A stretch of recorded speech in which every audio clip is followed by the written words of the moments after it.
Good day, friends. Welcome to Our Power is Within. I'm your host, HearthMath, aka Just Chaz, and I am on a mission to inspire people to take their power back and help people to realize that each and every one of us has a healer within our own self. When we can create an environment that supports healing and get out of our own way, we are truly capable of healing in mind, body, and soul. Whether you've been following along this whole time, or if this is your first episode, thank you for being on this journey with me. If you do feel called to help me spread the message of empowerment, healing, and possibility, please consider leaving a review on Apple Podcast or a 5-star rating if and only if I've earned it, and sharing your favorite episode on social media or with a friend. Thank you so much. Your support is truly appreciated and helps me so much. Can you believe that we've already made it through the 5 weeks of our self-love language challenge? How did this go for you? What did you learn about yourself? What was your favorite part? What was the hardest part for you? These are all just questions that you can let simmer in the back of your mind to help get you to know yourself a little better. As we come to a close on this challenge, I hope that we are each feeling more love toward ourselves, and now I'm going to shift gears. I think for this week's challenge, we're going to go back to classic neuroplasticity. I don't know about you guys, but when I first started brain retraining, I integrated some neuroplastic habits and I started getting really good at eating with my non-dominant hand. But over the past couple of months, I've not been as committed to continuing this practice, and I've kind of lost some of that skill. It's like as if I got good and then I stopped trying. So this week, let's play with our non-dominant hands more. Let's set a goal to eat 1 meal per day with our non-dominant hand. And if you're feeling really fancy, you could also practice brushing your teeth with your non-dominant hand as well. And as always, have fun. For today's episode, our guest is Jim Prussack. He's often known as the Pain PT. Jim will share a little bit with us about his story on how he initially started as a classically trained PT and has since really expanded his approach and practice as he's learned so much more about understanding the body from a holistic approach and the mind-body connections. Jim has an incredibly extensive background of training, expertise, and experience, and he proves incredibly resourceful, and he offers so many wonderful resources to the public to help support people through their recovery from chronic pain and illness. He has a website that is filled with wonderful resources. As well, he has a YouTube channel where you can learn so much more in depth about our mind-body symptoms. And he has supportive videos that walk us through things like somatic tracking and emotional tracking and so much more. I'm very grateful to have Jim on the show today for you guys, and I have no doubt you will love this chat as much as I did. All right, you guys, I have Jim Prussack on the line, otherwise known as the Pain PT. You guys may or may not have heard of him. He's definitely a popular name in the TMS community and maybe new to some of you brain retrainers out there. So yeah, I'm excited to have Jim on the line. Thanks for being here, Jim. Hi, Chasmith. How you doing? It's great to be here. Awesome. I actually wanted to say that I really like the name that you've come up with for your business, the Pain PT, having a background in coaching and fitness, and then also just knowing what I know about the mind-body connection and chronic pain community. I know sometimes PTs in our community, in the brain retraining community or the pain community, can get a little bit of a bad rep, as you probably know, where it almost feels like a lot of times they're treating chronic pain clients as if they're an acute pain client. And I think it's really cool that you're kind of bridging the gap and redefining what it means to be a PT. Yeah, absolutely. No, we learn traditionally as PTs, very mechanical based, very structural based in the body. And my journey into this really started. I have to thank some of the people in Australia. When I spent a year there, I was doing like a postgraduate master's degree, and in Western Australia, in Perth, which is pretty far out there, but they had some really, really good instructors. This guy Peter O'Sullivan and the other people. You guys heard of Lorimer Mosley and David Butler. We learned about the biology of pain and the science of pain, and so that really started to open my eyes, and then that opened a whole door to all the stuff that I teach now and all the stuff I've learned about pain not just being something that's in a tissue, a local tissue, but it's way more complex and it involves your brain and your nervous system. So, yeah, as a PT, we're trying to spread the word. I know there's still some hesitancy or reluctance on the PT side to embrace some of this stuff, but I do think it's starting to change. I do think more and more PTs are including at least some sort of what we call biopsychosocial work into their traditional PT. Yeah. Well, yeah, and I've actually talked, I mean, I've had some friends who are in that industry, and it's interesting because the way they've explained it is unfortunately a lot of people come into the clinics and they're coming in there and they've also been conditioned, and so they're coming in thinking you're just going to help them from a physical perspective, and it can be really a really touchy subject to say, hey, this could be emotional, or this could be regarding your lifestyle and some of these other things. So it can be this touchy subject where you kind of really have to figure out how to balance it and get people to kind of buy into that, and how to create this environment that can support them in the way that you understand that they need supported, and get them to have buy-in with that mindset. Absolutely. And that's part of the reason why I started the pain PT, to be honest, was because I found in the traditional clinic it was quite difficult to introduce some of this stuff, where you had to go very, very slow, or kind of like a very circular way of going to it, because people are coming with a certain expectation in their mind about the treatment they want.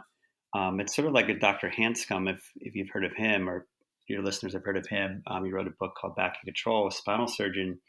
And he would say that he started to try to introduce these concepts to some of his patients. And some people just have their mind made up that they want a surgery. They're going to see a surgeon.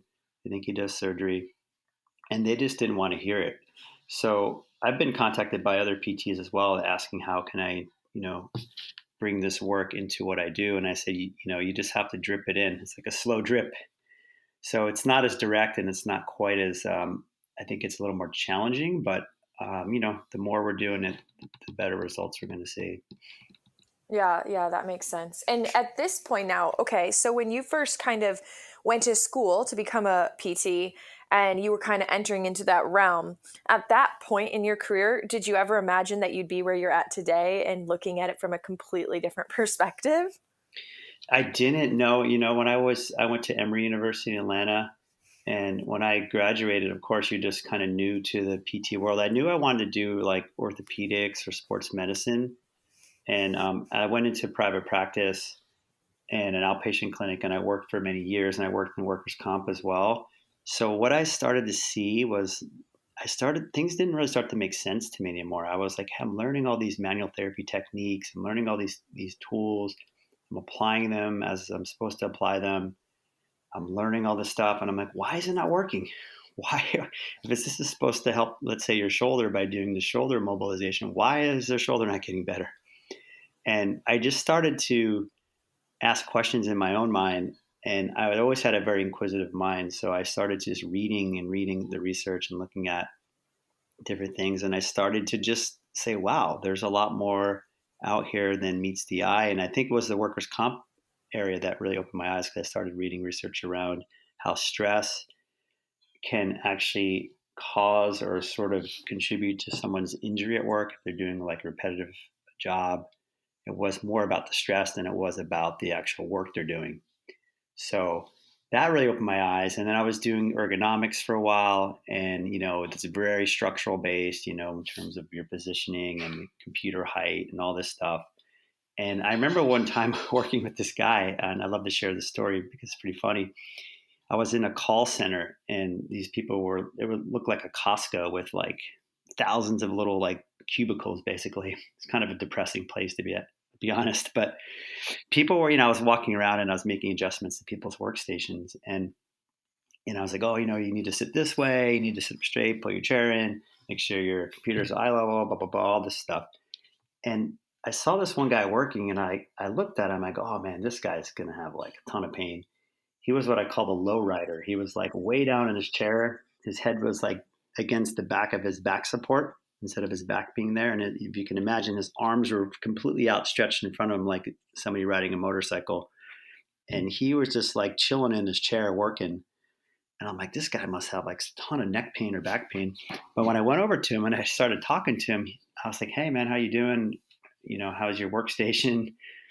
And he's like, I'm great. He's like, I feel good. I'm just working. And I go, your posture flies totally in the face of everything we know or we're teaching.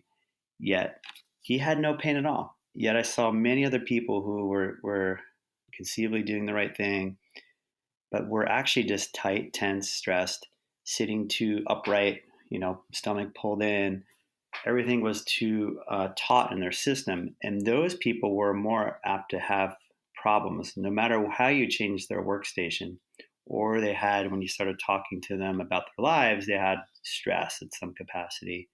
And that was impacting their pain levels. So it's sort of, my eyes just got opened more and more, then with Dr. Sarno, reading his stuff, and I contacted him when he was still alive, and he connected me with Dr. Schechter in LA, Dr. Schubiner, worked with those guys and learned from those guys. So my eyes really opened up with all this stuff, and I just couldn't close them again. I had to just start going down this road. So yeah.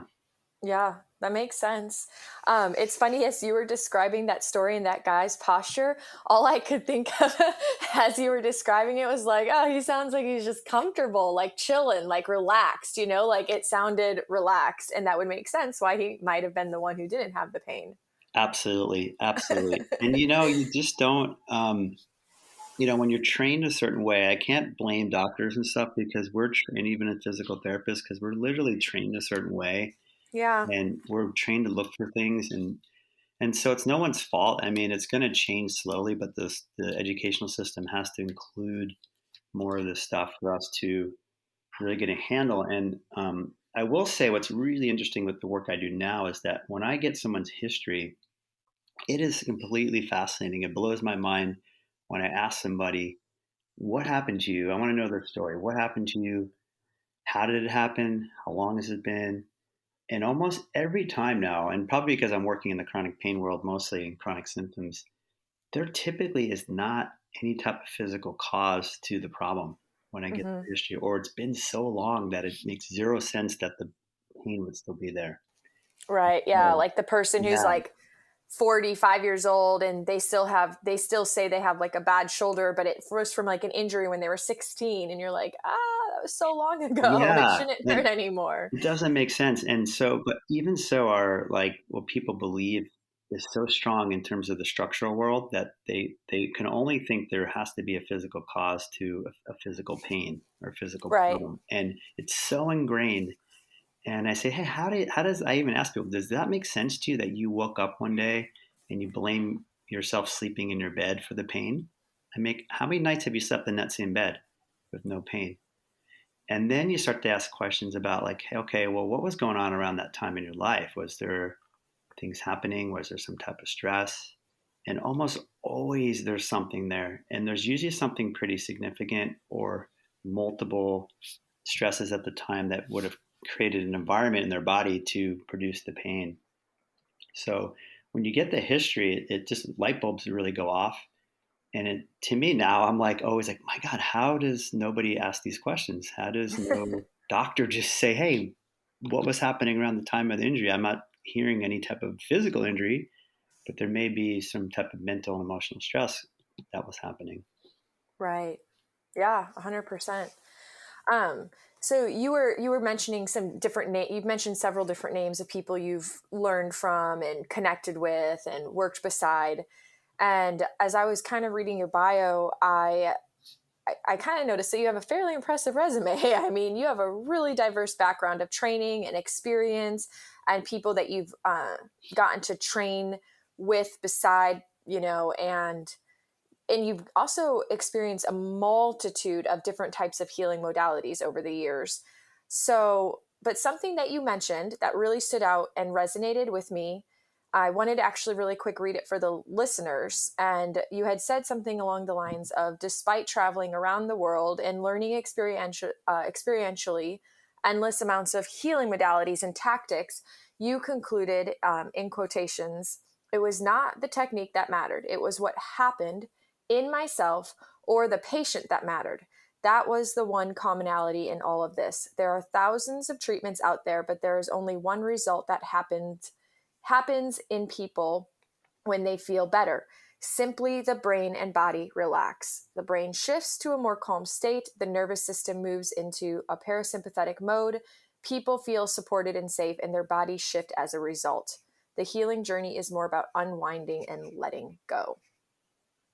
Yeah. So that is awesome. When I read that, when anyone who's listening hears that, I guess the question that I have, and that I'm guessing many listeners have, is, in your experience, knowing all the things you know, having the experiences with different modalities and tools, and coming to that conclusion, which, by the way, I feel the exact same way, no matter how much I geek out and what rabbit holes I go down and what I study and what modality I experience, they all have the same end goal, which is what you already said, to just ultimately relax the body and calm the mind and brain.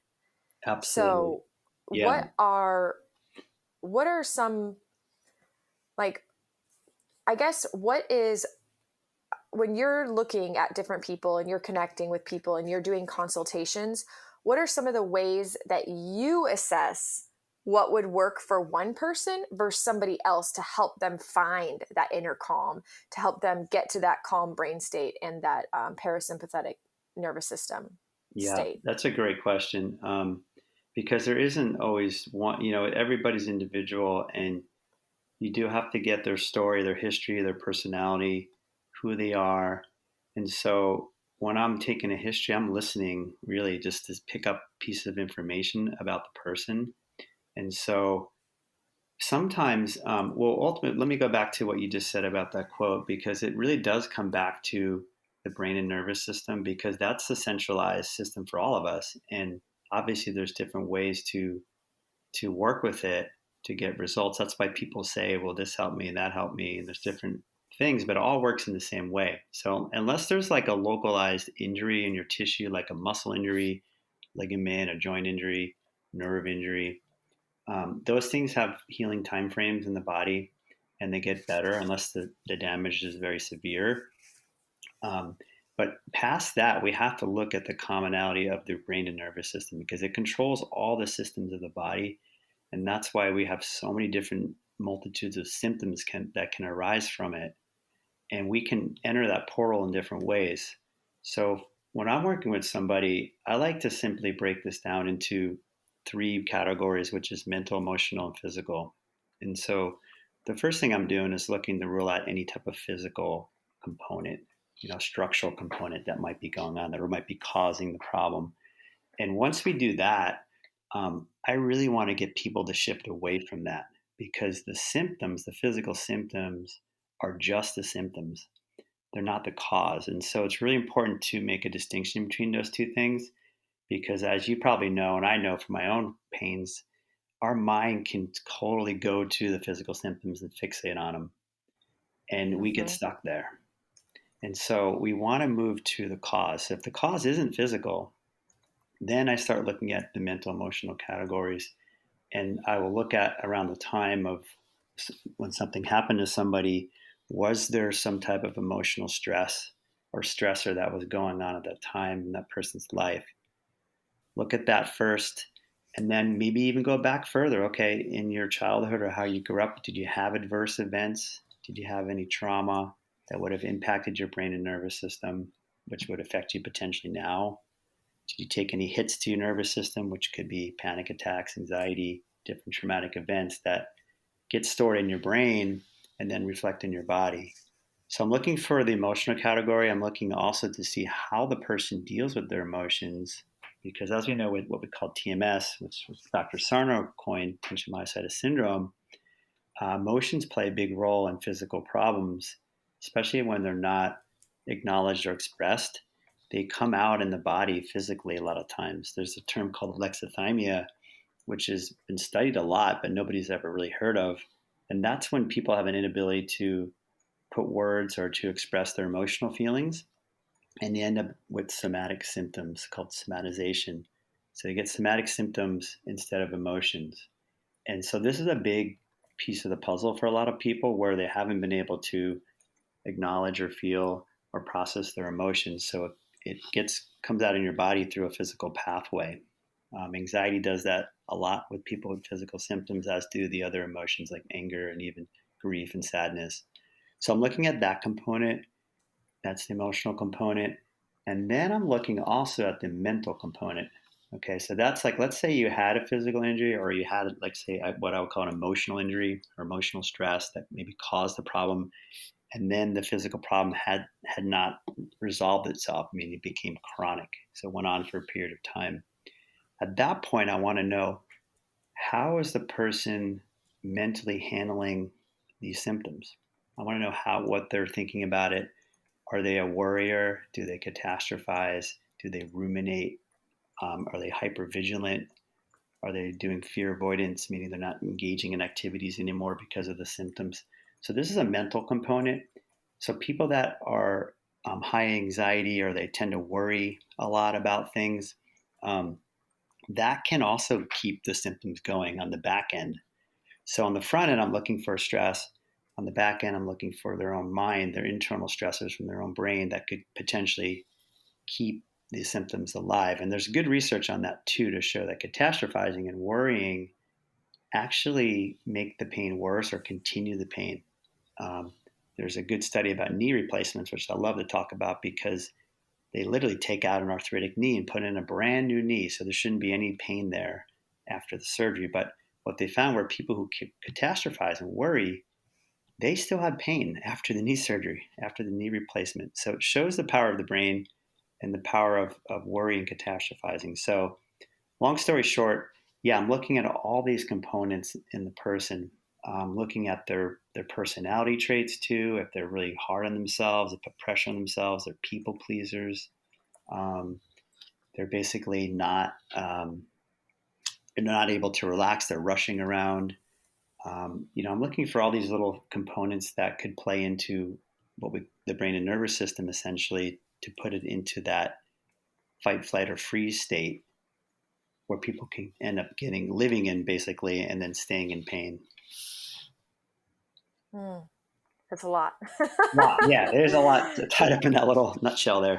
Yeah. And so, okay, so when you start to assess all this and you start to see, you get a bigger picture, a clear picture of what you're working with, or what this person, said person's working with, what are some of the, I guess, what are some of the indicators that would lead you to one tool versus another? Because I'm sure that you have, with all of your experience, a multitude of tools in your toolbox to help people get out of sympathetic states into that calm state. So what are some of your go-to tools, and how do you kind of look at that big picture of a person and decide what may or may not work for them to help them find that calm state?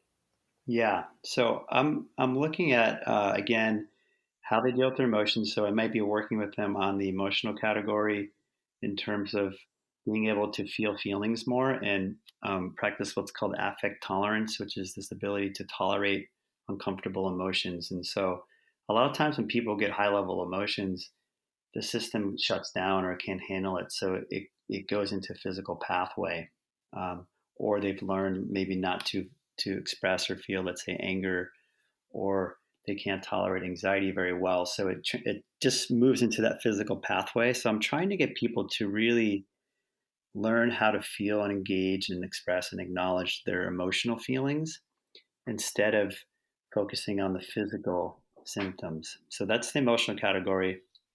I'm really working on that a lot of times. And that really you can work with sort of just getting them to maybe talk about their feelings, but also to really connect with their body and to see if they can feel in the body what this feels like to feel a certain way, to feel sad, let's say, to feel some fear or to feel anger, what that feels like in their body, because emotions are physical.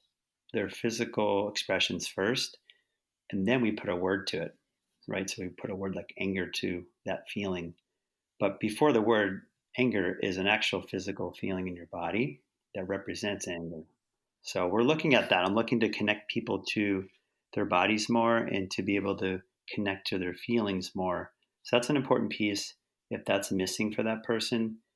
if somebody's just a high level worrier or catastrophizer, we need to find ways to let that go. So mindfulness and awareness are really at the core of a lot of this because we need to see what's happening in ourselves first before anything can really shift. So teaching a sort of core foundation of mindfulness and awareness, self-awareness is really valuable because people can catch themselves when they're going into this worry, catastrophizing. So I teach people to sort of stop first, to become aware of that pattern, see if you can stop, take a couple of deep breaths if you needed to calm down, and see if you can just let that thought go. I really believe you don't necessarily have to change anything so much as just letting things go. Okay, so it's like more of a softening acceptance approach than it is actually saying, oh, I need to change this thought and put in this thought. It's not so much about that. It's more about just relaxing and knowing you're okay and knowing there's just a thought and knowing you're safe, knowing there's not real danger, and learning to just embrace that sort of safety in yourself that we all have in us. So those are a couple of tools. On the physical side, I really believe with this, the more I do the work, that really getting a strong foundation, just like if you're building a house, you want your foundation to be solid, like there's no cracks in it. And what I mean by that is that people come to this sort of understanding that they're okay, that they're not broken, that they're not damaged physically. It's really, really important. If you're working off of cracked foundation or broken foundation, it's hard to build a good house. So that's probably the most important thing. Start with the physical and say, look, you're not broken, you're not damaged. I don't see anything here that indicates a physical structural problem. You're fine. We just need to deal with this mental emotional stuff now so you can start to move forward. Because that's also plays into the catastrophizing and worrying, and people are thinking, oh my God, I got these physical symptoms, something must be wrong with me. So we need to nip that in the bud through evidence. So it's not just you believe me because I tell you that, but let's look at the evidence here to see if it makes sense. So those are just a couple of things I'll be working on with people and in sort of deepening that process as they move forward in their healing journey. Okay, this makes sense. I do have a few questions about all of this, though. So, okay, when you're talking about helping people to realize there's nothing wrong in the tissue or actually in the body, and you're wanting to help get them to a place where they can accept that they're not broken and that there's nothing actually physically wrong. Now, how would you approach this with someone who doesn't necessarily have the musculoskeletal pain, but they're more in the chronic illness category where they are like, how can I trust there's nothing wrong with me when I feel all these symptoms that are more illness related, whether it's, the GI stuff or chronic fatigue or fibromyalgia, how do you kind of help people in those categories to reframe that mindset? Yeah. So I will say that, there's so many different symptoms that can result from the brain and nervous system that I don't distinguish each one individually as being a separate like illness or problem, but it's all part of the same system. So like everything you mentioned, it would fall in that category of being more brain and nervous system. So I basically use evidence. Like the science is pretty clear on this stuff. Maybe people don't know it or the doctors don't talk about it, but most of those things you mentioned, they don't find anything structurally wrong in the person. There's nothing they can point to. So we're looking at the nervous system and the sympathetic nervous system in particular being in overdrive. And we're also looking at the brain and the brain patterns. So that's been concluded in the research pretty clearly. So I point to the evidence to say, hey, look, there's no evidence to show that this particular condition has a structural cause. You feel physical symptoms in yourself, but remember, the mental emotional categories can cause the same exact physical symptoms as a physical category equally. And this is where that's where people I feel like are getting caught because they've learned or doctors tell them there's only could be a physical cause for this. It's not true. It's just not true. I've seen it so many times in myself and in other people. I just had a lady the other day to share a recent example because I hear so many stories about She had a 10 out of 10 knee pain. Wasn't a normal symptom, but she couldn't go up and down stairs. Like literally couldn't walk up and down the stairs. And she texted me and she said, "Hey, Jim, I'm really scared about going up and down stairs. I think, I maybe hurt my knee walking or something." And I go, "Hey, wait a second. Tell me what happened." So when she told me the story, this is where you get the evidence. Nothing happened. She was still walking the same distance she walks every day. She didn't increase her mileage or do anything more physical. She didn't fall, nothing like that. I said, okay, that kind of rules out some physical. What was going on around that time? And then we finally dug in deeper, and it was she had gotten into, her husband had said something to her that really ticked her off, that really made her upset. And she had even talked to her husband about it, but she hadn't processed the whole thing. So it literally went into her knee. And once she was able to process some of that stuff, that pain went away like within 24 hours, and she was going Wow. down the stairs again. So that's a clear example of emotional, mental stress causing very strong physical symptoms in the body. Yeah. And now and that example is so great because you're not even talking about, oh, she lost her husband, she got a divorce, like they got in a fight and separated. I mean, it was just something he said that ticked her off. Yeah. And she thought she had processed it already. Yeah. And so many people, that's the thing, is they think it has to be this big capital T trauma, like, oh no, I don't have anything major, blah, blah, blah, I'm fine. And it's like, it doesn't even have to be a major thing. It can be those little small, like, yeah, tips and just things that happen and that we just, don't deal with, or we think we're dealing with them, but maybe we're really not because we've never been taught how. That's right. And the body keeps a score. It's a book by, I think, Vanderkopf. The body, I always tell people, look, your body is telling you, just because you think in your mind that you've handled this, if your body's giving you pain and it's not physical, well, there's something there that needs to be looked at. And, it's just how we operate as humans. And, I see so much of it, and it can very simply be one thought, believe it or not, that can cause pain. I've had people just, when they're scared or they're fearful of doing something, like I had one lady who was really frightened of lifting her leg to the side because of her hip pain, like even the thought of it, I said, I want you to think about lifting your leg to the side while you're sitting in this chair. I just want you to imagine yourself doing that. That created an 8 out of 10 pain in her hip instantly. So that proves, what is that? That proves the brain causing that. I mean, there's no other way you can explain that. So when you can give people examples like that, real examples in their own experience, you say, look, what is that? That can't be physical. That makes so much sense. And you were saying that you actually helped this lady process this, and she had thought she already did. So I guess for anyone listening, what does that look like?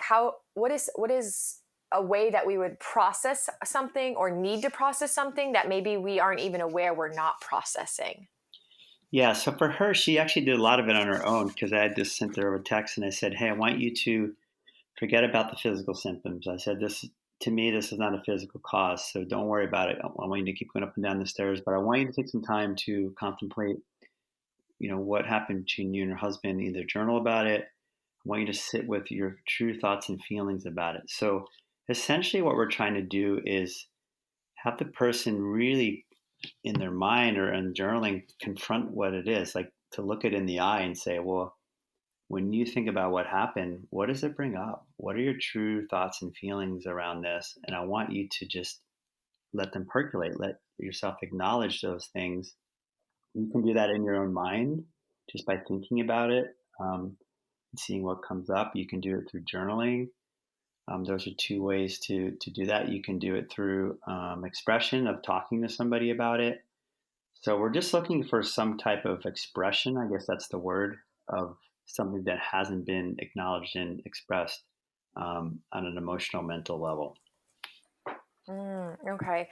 This is a good one because I think that there's many things that we're kind of taught in the healing world that have good intention, but sometimes they can get us into a pickle. And we all know about toxic positivity, and I think that we start labeling emotions as negative or positive instead of just understand they're all part of the human experience.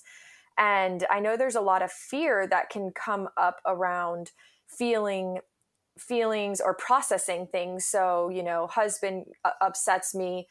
I don't journal, or I don't do any of that because I think I should be, the positive person, that I'm able to just brush it off, or, I get into oh, that shouldn't bother me, or what's wrong with me that's bothering me, rather than just taking the 10 minutes and like allowing those true emotions from that experience to be released. And I think sometimes what happens is we become afraid of those emotions, or become afraid that we'll get stuck in that pattern, or that, we even get afraid of, oh, well, I don't want to be focused on those thoughts. I should be better than that, or I should, be wiser above that, above those feelings. And the truth is, most of the time, if you just give yourself those few minutes to actually feel these, to express it, to process it, it usually just actually loses its power and dissipates. Exactly. No, that's a great point. It's exactly that. We're so trained and programmed to avoid painful emotions, either from childhood or even culturally. Our society doesn't really accept or really encourage us to really be honest with our feelings. So I hear that all the time, just like, oh, no, I don't want to feel that way. Oh, I don't want to look at that, or oh, I don't have time for that.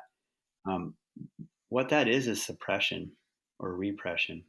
And even though it seems like it's not, like, oh, I don't need to worry about this, just push it aside. When we do that, it doesn't go away. That's what people need to understand. It goes away for the moment, but the studies show that thought suppression, so even thought suppression or emotional suppression, both those things, it actually just gets pushed into the body and comes out stronger later. So both thought suppression shows that when you suppress certain thoughts, okay, good, they're gone now. I don't think about it anymore. They come back stronger later, and that's why people ruminate, or people have a tendency to keep it keeps going around in their head because it hasn't been processed. And same thing with emotional suppression. One study showed that people who suppress their emotional feelings when they're watching these graphic images on a screen, they said, I don't want you to think about how you feel, just distract yourself. In the moment, they didn't feel any emotions, but 8 hours later, they did a pain provocation test on these people poking their arms. And the people who suppressed their emotions had way more pain than the people who were allowed to have emotional feelings and express and acknowledge them. So it's very powerful when you understand what this is doing to your body, and that you don't really want to be doing that, even though that's what we've learned to do. Right. Yeah, it's crazy.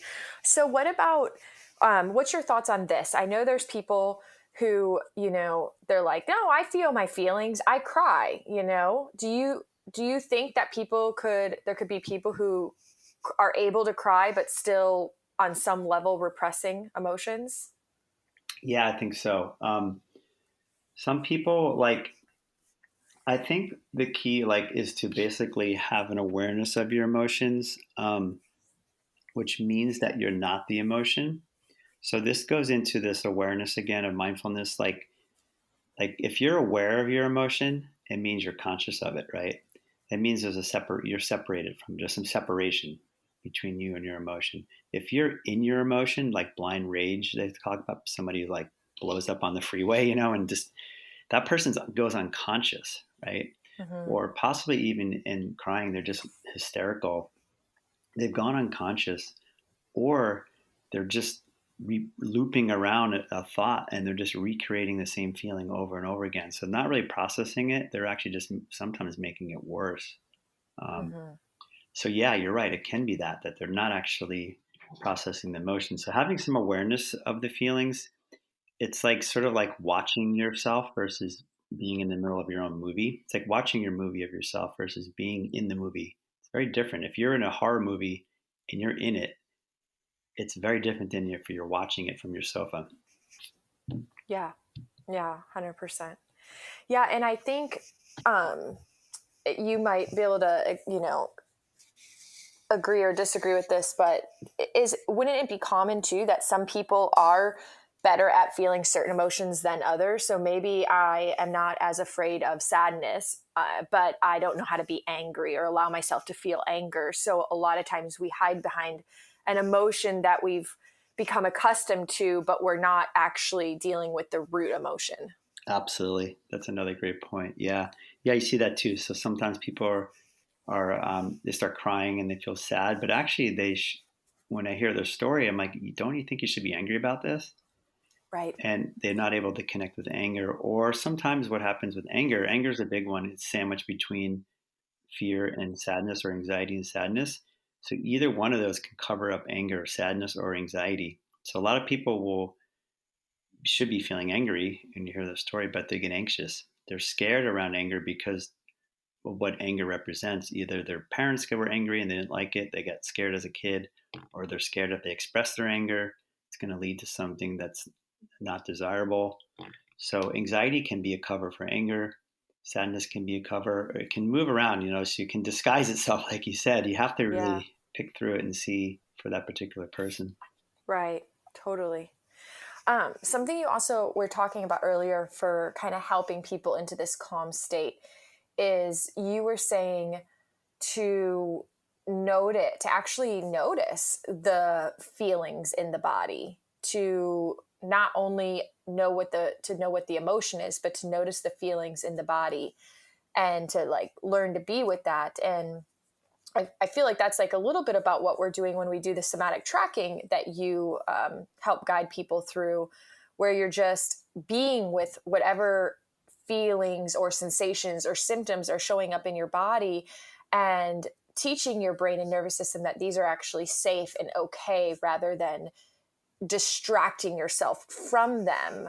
And so I was wondering what your thoughts were on that mechanism, because there are definitely tools out there in the healing, the chronic pain and illness community that do actually encourage people to distract. And so I was curious if you feel personally in your experience that distraction is ever the appropriate tool, and how somebody would be able to um, determine when to distract versus when to be with.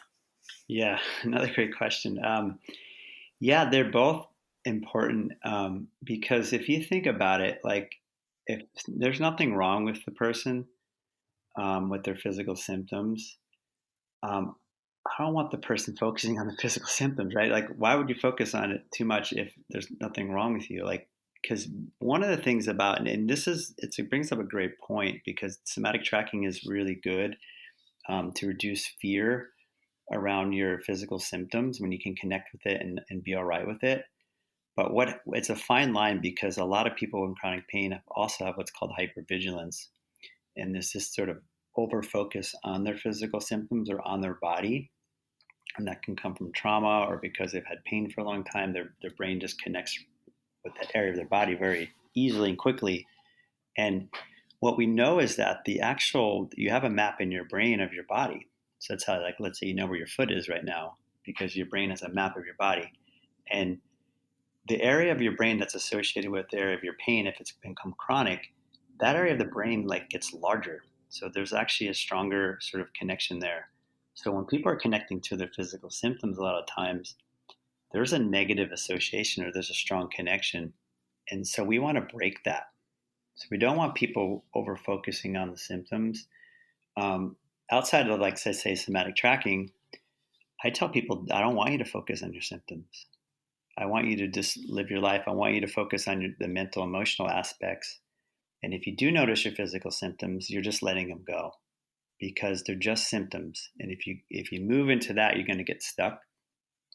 And when you're focusing on your symptoms, it means you think something's wrong with them. Usually, like if I was to tell you, look, you had a paper cut on your thumb, and you probably wouldn't focus on it, right? You might feel some pain there, be like, it's going to go away. But if you were to literally focus on your thumb, the sensations in there would get stronger. So sometimes you have to be careful with somatic tracking because some people, they can't handle that. Their sensations get stronger, right? They focus on it and it grows in size. And if they're not able to just be open and accept and allow sometimes it can be triggering for the person. So it just depends on the person. Um, but essentially, yeah, there's a distinction. You want to be doing both those things if you can. Is how you're not completely like ignoring your symptoms, but when you do attend to them, you want to attend to them in a certain way. And outside of that, you're really trying to move away from your symptoms, like in your normal daily life. That makes sense.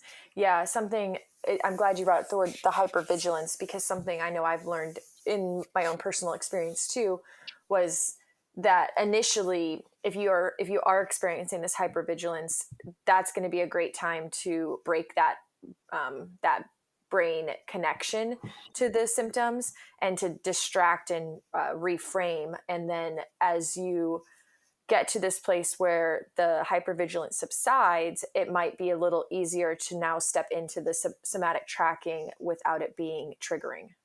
Exactly. Now, one of the things I see in a lot of people was that what I mentioned for that mental component of worry, Uh-huh. that some people just will worry about anything and the next thing, right? So if they're not worrying about one symptom, they're worrying about something else. So you see a lot of times where anxiety and worry and fear, it's all the same thing. Catastrophizing is all lumped together, is the underlying component. So it's like somebody's always worried about something happening, right? Or this pain or this symptom or this thing in their life. And so that may be something, a category we really have to look at to start to break down, because, you know, this is what happens. The symptoms can move around, right? So if we're finally getting a handle on one symptom, okay, yeah, I realize I'm fine, this is all right. A lot of times the symptom is going to jump. It's called the symptom imperative. Dr. Sarno talked about, and then it goes to a new one that people freak out about. Then they're right back into that worry state again. So I feel like one of the underlying things is dealing with that worry slash catastrophizing, anxious mind, in addition to working with all the other stuff we talked about, the emotions, and then how we're dealing with the physical element of the symptoms. Right. Yeah. Okay. So that leads me actually to a question I did have. You just brought up symptom imperative and the catastrophizing. So what I was wondering, and that is really common. Like, you're finally at this place where you totally believe and trust that these symptoms you're having are not a threat. You don't need to worry about them anymore. You go out and you just start to like live your life or take new risks and make new choices. And then boom, something happens, some other flare up, or some type of limbic spike or new symptoms you never had. And that worry kicks in. So do you have any advice for somebody who's experiencing that to help support them in those moments where they can begin to reframe or shift their mindset out of that fear state, out of the worry, and back into the trust and calm? Yeah, yeah. I think the first thing to do is to try to stop, like pause, because the brain can start racing, right? It starts, and then it keep building up these thoughts and these feelings, and people start freaking out, and can lead to panic, at the end of the line. So you're trying to stop, and just at that point, maybe take a couple breaths, settle down, and then I always say, ask this question: did I do any? Is there any physical cause for this? Did I do anything physically that would cause a symptom? That makes sense. And if there's no evidence for that, then switch towards, okay, what else is going on mentally and emotionally right now that may have caused this sort of symptom spike in me, and to look at that, because you're trying to have real evidence to say, look, there's nothing of concern here. There's no real alarm or danger. There's no real fire, like your fire alarm's going off, but there's actually no fire. And so you have to sort through logically. This is using what's called your prefrontal cortex to intellectual mind to really sift through this and go, wait a second, I am worrying about the worst case scenario that could happen to me right now. Do I have any evidence for this? And a lot of times you don't. And so it's using evidence to say, okay, calm down. There's no evidence for this. There's like a less than a 1% chance this is ever going to happen right now, even though I'm freaking out about it. I'll take the 99% chance that I'm all right. So you're trying to build evidence, and you could take a few deep breaths. You can stop and just get still. Okay, so there's another component: stillness. The mind, when it's racing and ramping and going to high level brain waves, is kicking out a whole bunch of stuff into your body. So when you're over worrying, over stressing, you're literally dumping that into your body chemically. And that's not helping, right? That's turning on the fight or flight state, creating stress. So we would just want to stop and just say, okay, let this drain out. Move from your. So for some people that I find that are very heavy thinkers, very much in the head all the time, worrying and overthinking, overanalyzing, is to drop into the body. Go below your neck, go into your body, see if you can start feeling, because when you start to feel more, your thinking slows down. When you start to just stop and just get into yourself, a lot of times things start to settle down. So those are some ways you can kind of look at it in terms of that catastrophizing. Awesome. Something you said, it actually made me think of something, and I wanted to ask you about this. You were saying that a lot of times, if you're looking for evidence and you're like, okay, well, I haven't done anything physical, there's no evidence to support this new physical symptom, and to kind of go in and see if there's something else going on in your life. Now, something I know I've personally experienced, and I've also heard happen with many people on this journey, is we do that, right? But that almost becomes the thing you get fixated on. It's like, now you're not worried, you didn't have, there's no evidence that something you physically, in a way, physically hurt yourself, but you go, oh, well, I'm not doing something good enough. I must not be doing this good enough. I'm not meditating enough. I'm not doing my visualizations enough. I'm not doing this enough. Or, oh, what's going on? And you over process or think about what you did wrong on the emotional or mental aspect, or what you're missing, or what you still need to feel. And I see people who then almost want to like over journal, or think they need to journal more or process more. So it's almost like the flip side. Mm-hmm. So what are your thoughts on that? Yeah, that's a great point. I did that myself for many years. That's why I did all those courses and stuff and treatments, going around the world and studying these things, and then coming to the conclusion that I just need to let them all go. Because again, I come back to the foundation. If you know you're okay and you're not broken, and that this is just mental emotional stress that's coming out in your body physically, then in reality, you want to normalize. You want to say, I'm okay. And if you're saying I'm okay, I'm all right, there's nothing wrong with me, then why would you be doing all these things? Right? Because if you're doing them from the foundation that something's cracked, my foundation's cracked, I'm broken, I'm not good enough, something wrong with me, I feel like it's hard to have success because you're working off the wrong premise to begin with. So you have to work from the premise that you're fine, that you literally are fine, but you have these patterns in you, or you have these stresses, or you have these emotions or way of thinking that is affecting your body through your nervous system. And the more you can just relax, calm down, realize you're okay, I feel like that goes the longest way to healing.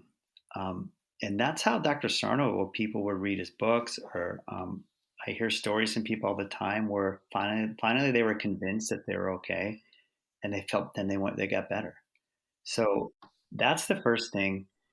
The second thing is all the stuff you mentioned about what's coming up, like, oh, I'm not doing enough. Oh, I need to journal more. Oh, I must be doing something wrong. Those things could come up because they're parts of your personality or parts of who you are. But in reality, we're trying to accept those things. We're trying to let those things go as well. So whatever comes up, I mean, it's very simply, the simplest practice that you can have is that you accept everything. As long as you know it's not dangerous and there's no damage, there's nothing structurally wrong, you just are trying to make peace with yourself and accepting all these parts of yourself or things that are arising that you don't like or you feel like you can't accept. Um, so that's the process of just opening to what is, opening to your experience. So I really like to come from that broad perspective because in that there's so many little things, right, that are particular to the person. Right. Yeah, makes sense. It's just, and the more you can come back to that and just trust, the more you're going to find that peace. Yeah, and sometimes you do want to look at the emotions. Like there are particular things that were happening or going on, like certain events or very particular things that you can explore, right? You can look at and say, what do I think about this? What do I feel about this? But I do think like your intention as you're doing that process is important, that it's a process of letting go. It's a process of acknowledging. Oh, first it's the process of opening to it. Like, okay, I want to look at this, and then I want to acknowledge this, express it, and then I want to let it go. So that has to be sort of your underlying sort of premise. And if you come from that premise, then as you're exploring these things, it's can be quite successful. Then if you're stuck in the circular loop of like continuing to, you know, journal over the same thing or reprocess the same thing, and where you're not feeling like you're actually getting any sort of letting go of that thing. Okay, that makes sense. Yes, thank you. um, okay, so another question. We sometimes, we know we can have chronic pain, chronic illness, a variety of symptoms that we know to be mind body related, from getting stuck in that sympathetic state. Sometimes over time, what happens is people, and I think this is happens a lot with that hype, especially with the hypervigilance, is we can develop almost like a couple things, hypersensitivities, or the brain learns patterns of like associations with outside external triggers that it perceives them to be threatening. So whether it's the person with the back pain that begins to perceive sitting as a threat, or the food intolerances or chemical sensitivities, light sensitivities, all these things. This becomes this pattern that's learned in the brain.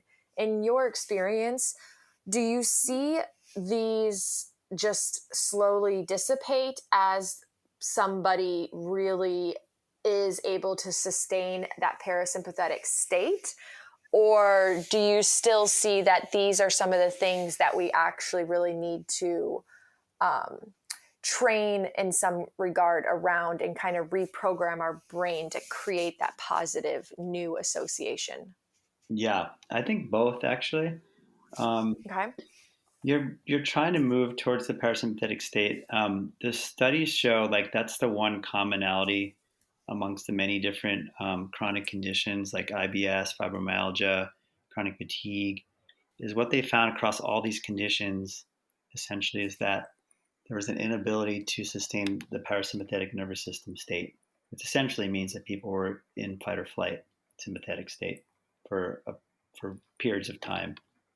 And so the question is, how do we get into that state? And there's different ways to do it, right? So some of it is learning to relax, to calm down, to settle, maybe meditation, calming techniques, breathing. Other ways are processing your emotions will also get you into that state. What's interesting about emotions and some of the science on that, as you dive deeper into it, is that the emotions don't actually work the same way in your system. So, for example, fear is actually one of the worst emotions to stay stuck in, because what it does do is it pumps out a whole bunch of stress chemicals in the body, and it stays turned on longer. So, like, there's a study that showed that actually, if you had to choose between fear and anger is better than fear emotionally, because it releases cortisol more than some of these other inflammatory cytokines. And when people get angry, they tend to have an expression of that. And then the nervous system settles back down to parasympathetic. When people are feared, people tend to stay stuck in fear. Like anxiety can be like an ongoing thing. And so the system stays turned on and it's just pumping out chemicals. So processing the emotions, like fear, for example, trying to just calm the system so that you're moving out of fear. Let's say anger is about maybe expressing that anger, having some expression, some acknowledgement of that so the system can kind of settle back down. Grief may be about just feeling that in your body. Maybe it's crying, maybe it's just feeling that deep, heavy feeling in your body and letting it move through you. So, working with your emotions are going to, I think, have like a really, on a deeper level, have a really big impact on your nervous system where you're not, as you process these emotions more, you're not having to, um, I guess, consciously relax your system, meaning your system already is more relaxed. Mm-hmm. But you can also use conscious techniques of relaxation, with breathing, calming, meditation, and try to carry that with you throughout the day a little bit more. Settling your brain if you're catastrophizing, worrying, like I said, stopping, pausing, calming.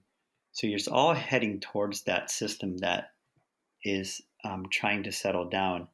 The other thing too is that when you have the realization that you're okay and you're coming from that premise, that also calms you down, right? Versus coming from this idea that I'm broken or I need to do, like you mentioned earlier, all these different techniques and do all these different things. That actually creates more stress in your system than if you were to Mm. say, you know what, I'm okay. Um, I'm okay. And if I come from that premise, that already is a softening. That's already some relaxation of your nervous system. Yes.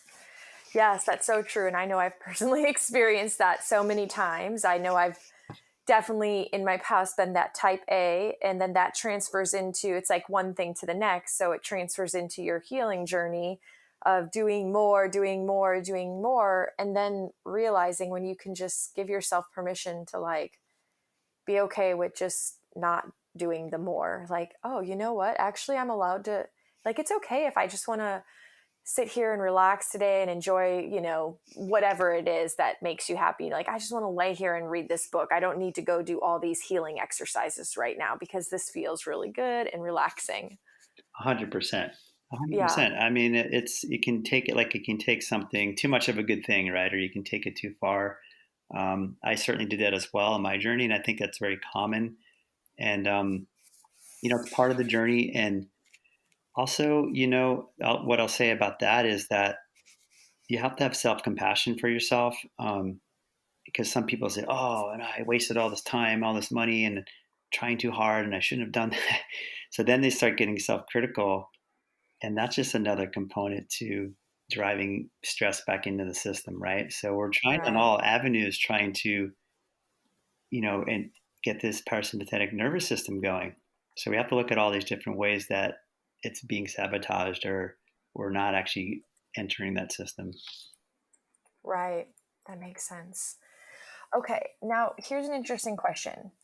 What what about when you have somebody who they on the outside, or like, well, technically the inside, they're like, oh, I feel fine, I'm okay, like I'm emotionally, I feel okay, um but their body says otherwise because they have actual physical sensations of anxiety in their body, but they don't feel that way in their head. So what do you think's happening there? There's just a disconnect to what they're actually feeling.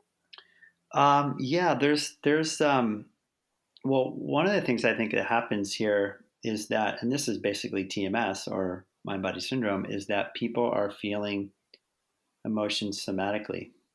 So they don't feel emotional, right? And I see this a lot of patients where like, hey, I used to get so anxious all the time, and I feel like I've done a good job with that. That's gone away.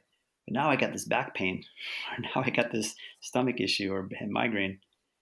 And in a sense, it hasn't really gone away. It just went into a different physical expression of a pathway, and vice versa. Sometimes people will have a lot of physical somatic symptoms, and then it flips into an emotional pathway. And they're like, "Oh my God, I'm so anxious right now. I feel so much fear." So it's really interesting how that works from the brain, and that there's overlap in those pathways. So it can flip, and typically it flips more from emotional to physical, right? And that's really what we see. Is that people are having a physical expression a somatic expression of their emotions instead of feeling them as emotions, right? So that's the main thing we're primarily looking at, and that's somatization, um, which is one of the things that's not really talked about, right? That's the missing link, I think, in medicine, is that people don't realize that your emotions and your thoughts can create physical symptoms. Right. And this might be a good time when somebody does the somatic tracking, right? Yeah, so you can. So there's different ways. You can use somatic tracking to just feel what's there in its rawest form. So whatever the sensations are in your body, that you're feeling them from a place that it's okay. You're trying to let it unfold. It's like an unfolding process in your body where you're not trying to dictate or control what's happening. You're just accepting it um, from a place that you know it's all right. And so you can, so sometimes when you do that somatic tracking and you're really open, you're really just, it's all right, I'm just going to feel what's here, it will morph into emotion. So, like when I've done it or other people have done it, it will move from, let's say, these physical symptoms in your body to, oh my God, I feel really sad right now, or I feel some anger, I feel very scared. And so it kind of shows itself when you're doing somatic tracking sometimes. And sometimes it just moves around physically and then it can dissipate for some people. And then in other cases, I feel like you have to get to the emotion. So, Mm. um, it's interesting because I'm thinking of a person now who their emotions basically go to the farthest point in their body. They go to her feet, which is like, Wow. it's like the farthest thing away from your feeling your emotions, because most of your emotions are felt from your belly up through your head. That's what the studies show. So, when you think about the feet in this particular person, when we talked about it, there's so much fear and anxiety, and it goes to the feet. Now, think about what the feet represent. The feet represent escape, right? Running, fleeing, moving.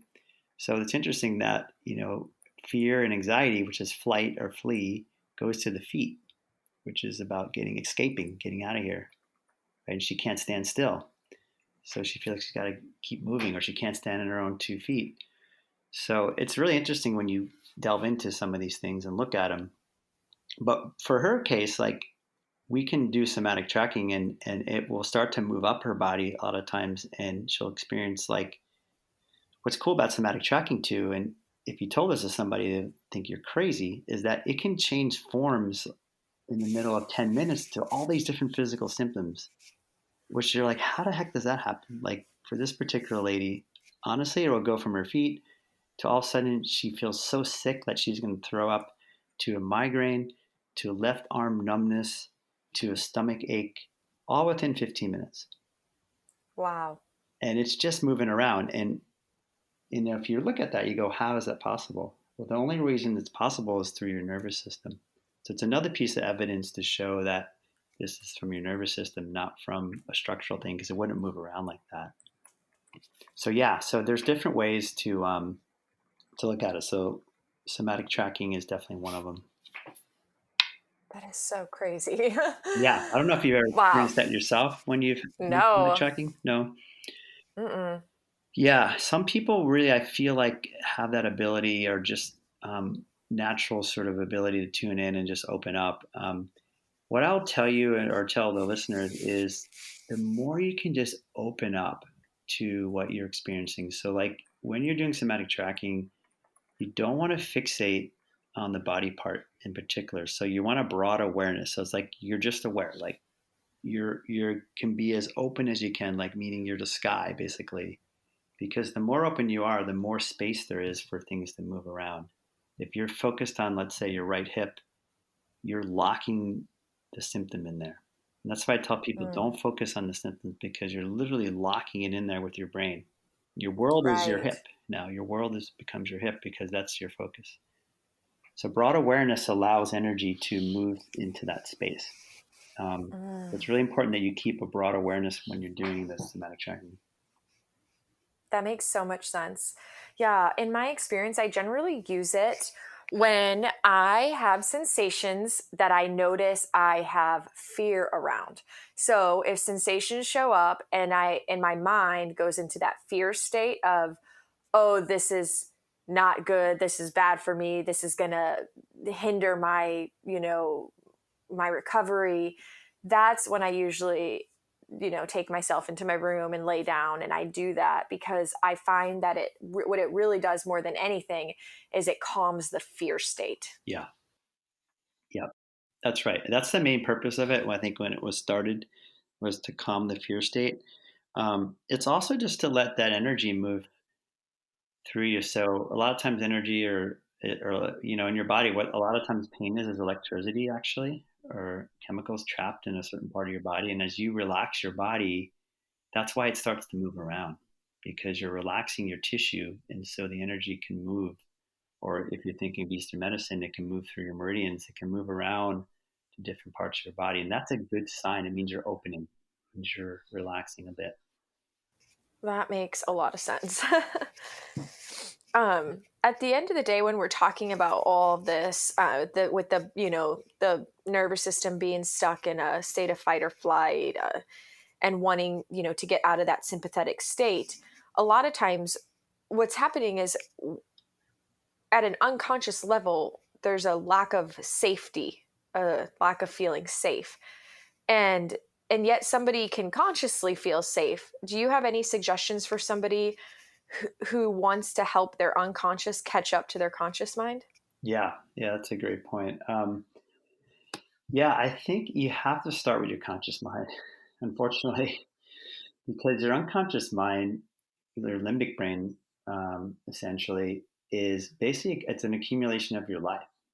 So I'm always telling people, hey, that part of your brain is operating off all your life experiences up to this point, and it's doing it instantaneously before your conscious mind can kick in.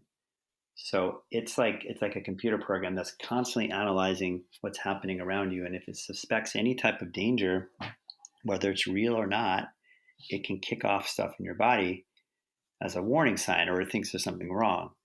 Now, it starts with your interpretation of that. So, what's your interpretation of what you're noticing? Is there real danger happening now? So, it starts with your prefrontal cortex, your logical brain, to say, look, no, there is nothing here that speaks of danger. I feel like I'm in danger. I feel this in my body. It doesn't feel great, but I know that I'm not in danger. There is no real danger. So you start there, and that's a real communication between your prefrontal cortex and your amygdala or your limbic brain. The studies show, a good study out of Stanford showed that when people get highly anxious or they're in a high emotional state, you may have experienced this yourself, and I have, you get overloaded or overwhelmed by the feeling and you can't think straight. Your prefrontal cortex goes offline and you're just flooded with emotion. People are in a panic attack, high level fear, high level emotion, blind rage, all these things. So we're trying to keep the prefrontal cortex online where we can have a communication to your emotional brain and say, look, emotional brain, calm down. It's okay. I'm safe. It doesn't feel safe. But then once you've had that communication and you know you're actually safe, even though you don't feel it, you just have to feel it. You just have to ride this out. This is really where the deep healing comes from, I think, is your ability to tolerate these uncomfortable feelings, knowing that you are actually safe and that these feelings will pass. And that honestly, they're just feelings. They're just chemicals. If you take your story out of it and go to the chemicals, they're just sensations in your body, inside you. It's just happening in your brain and body. So you can take this thing out of it or take this sort of weight out of it. It really helps to come back to, hey, this is just chemicals that are firing off. They're misplaced. They don't really make sense. There isn't danger now. Maybe there was danger in the past, but now I'm actually okay.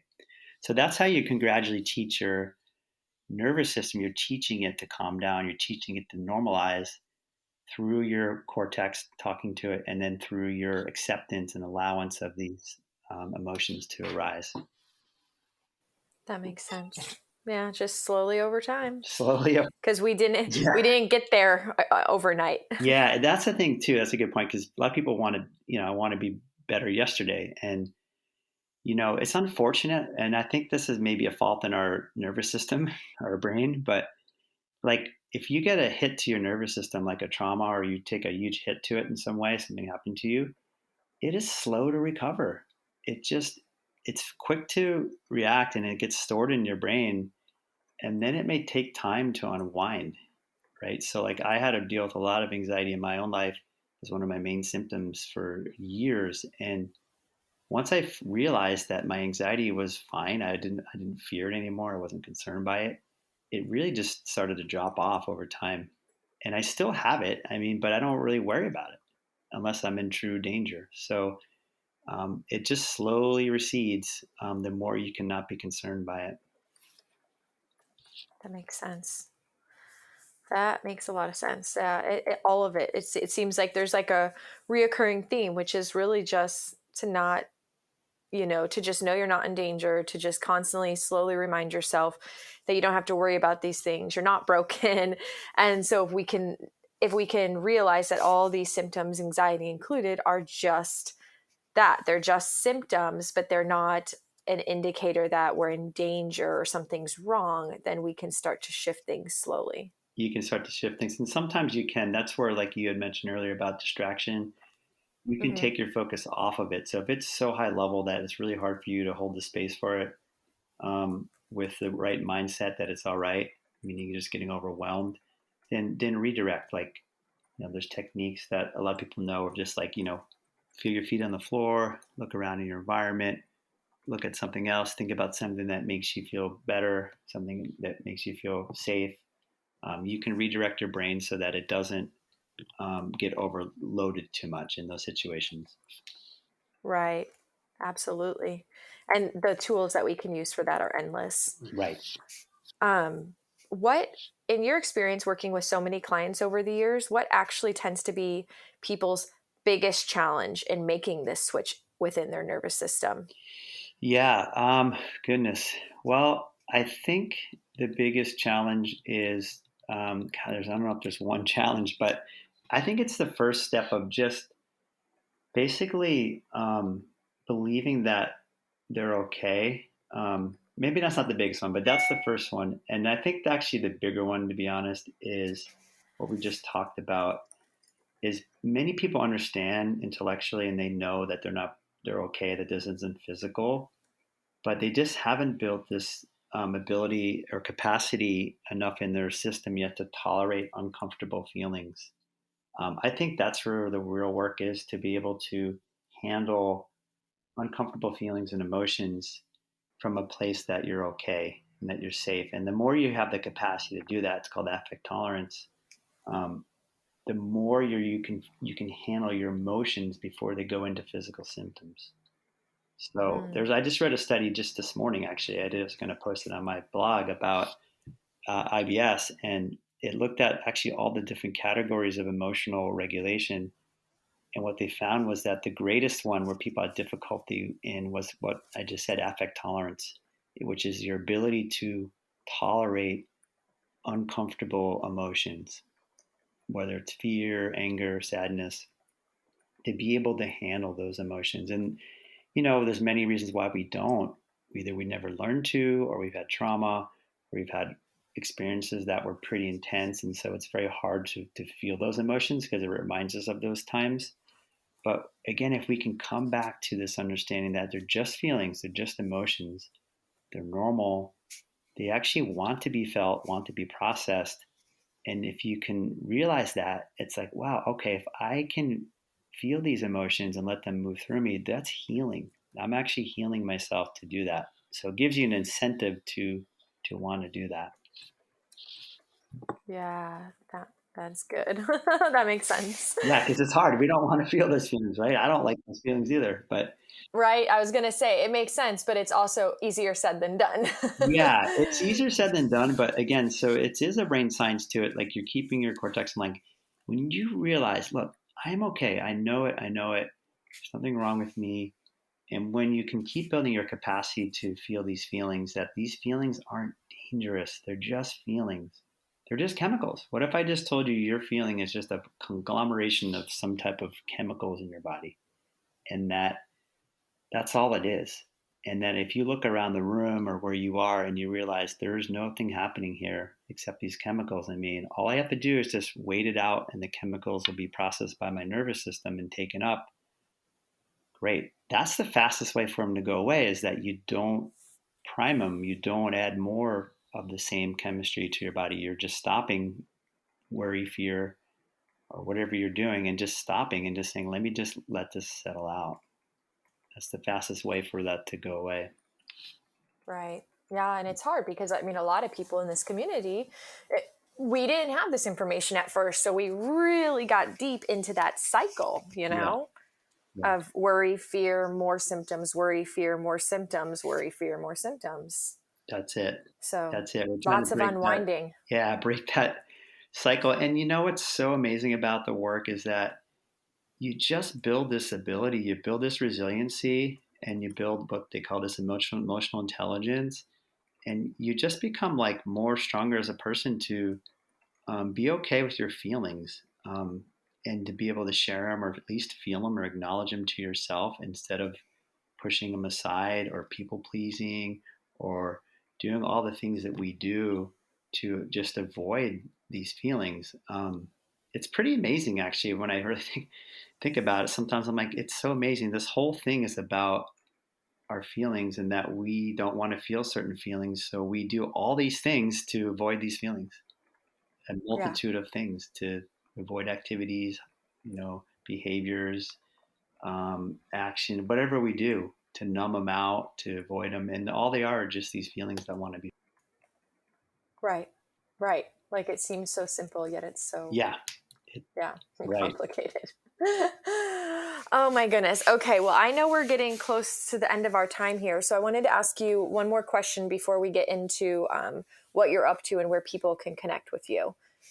So we've talked about a lot and I think there's a reoccurring theme here, but if you had one message that you were here today to share with the world, what would that be?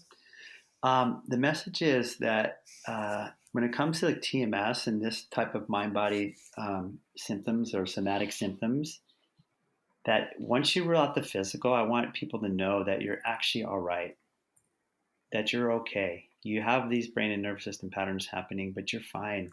If you can come from this premise that you're okay and that you stop trying to treat these symptoms, that is the biggest thing, really, to be honest, that you come from this premise that you're okay, because what that means is you're okay with all these things coming up in yourself, all these patterns and things we've accumulated, all these emotions, all these mental thoughts. And if we can just be okay with all these things, that goes the biggest way to shifting your system to being okay, to being how you actually want to be. So that's what I would say. Awesome. I love it. Thank you. And as far as what you're up to, I know we obviously talked a little bit about what you're doing in the PT world. So for anyone listening, do you only take clients in person or do you also work with people remotely? Yeah, actually, believe it or not, I'd say 95% of the people I work with are remotely through Zoom now. So I see all sorts of any condition that could be from your brain and nervous system I work with. So it's not just chronic pain. It's IBS, it's chronic fatigue, it's migraines, fibromyalgia, myofascial pain, digestive issues, a whole multitude of things that I work with. So yeah, I work with people remotely mostly. I do work with a couple people locally in San Diego, but yeah. So if people want to reach out, you can find me at the website, thepainpt.com. If you're looking for more information, I have a YouTube channel. Also, my name, Jim Prussack, the Pain PT, and there's a bunch of free information on there as well if you're looking for some suggestions or advice. Yes, and I will second that. There are great videos on there. You're an absolutely wonderful resource of so much great information, whether it's for like education on brain science or whether it's for actual giving, tools and guiding people through different experiences to help with calming the nervous system and so much more. Yeah, it's kind of endless. There's so much out there from you, which is great. So thank you for the contribution that you're making in the community to help people to remember that they're okay. Yeah, thanks for having me on. I really appreciate you bringing me on and just being able to share some of this information. And I think you're doing a great job also of just getting the information out to people, because we need to keep getting this out there. It's such valuable, important information. So thanks for all you're doing as well. That is a wrap, friends. Do not forget to follow Jim on YouTube and check out his website and check out those awesome videos. And now don't forget to give your non-dominant hand some extra opportunities this week to participate in mealtime and mouth care. If you have a healing story that you want to share or a message of inspiration, please reach out to me and let's chat. And until next time, make this week great.